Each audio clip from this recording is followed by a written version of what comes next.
My name is Todd I'm from Park City, Utah, living in Salt Lake now. I've been a professional skier for the past 7 years, but a lifelong skier. Started when I was 3 years old. I started competitively ski racing at a really young age, basically as early as it's offered, which I think was probably about 7 years old. And that eventually led me to ski racing at the University of Denver, which was great because a lot of people don't know that NCAA skiing is a full Division I sport. So I paid for school, and we were 2005 NCAA champions, and I was the captain of the 2006 ski team. So I don't know, that whole chapter was definitely an important step as well before I switched over to what I do now. You know, free skiing was always a focus. I've always wanted to be like a well-rounded skier, even when I was like, really gung-ho on like trying to make a career out of ski racing.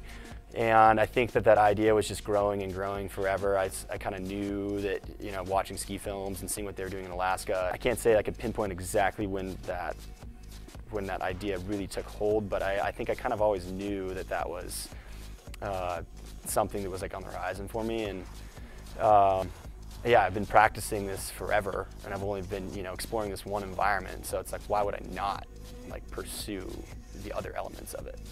And when I did, it was immediately satisfying because I realized even more so that I had been neglecting all of this terrain, which now I view as the ultimate.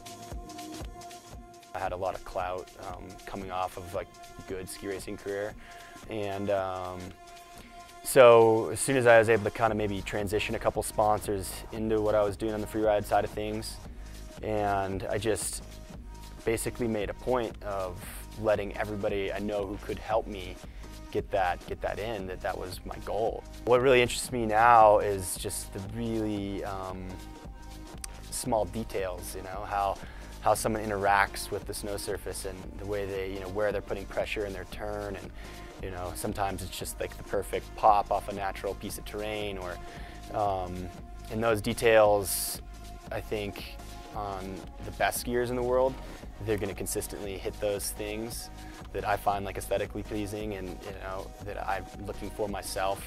And sometimes at the end of the day, even a really good day of skiing, for me it's going to be like one turn that stands out.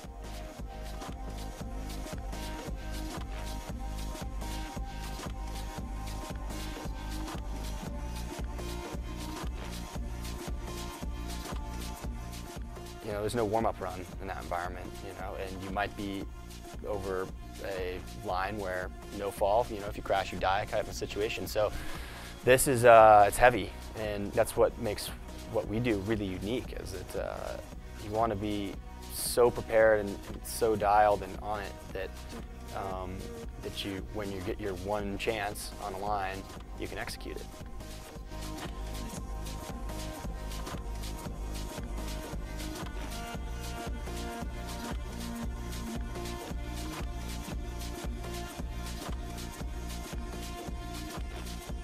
What I'm still seeking as a skier is what makes me appreciate skiing in general, which is, basically you're still just searching for like that, the perfect turn, and my opinion of what that is continues to evolve, and so maybe I've had a couple of them, and maybe I'll have even a more perfect one later on.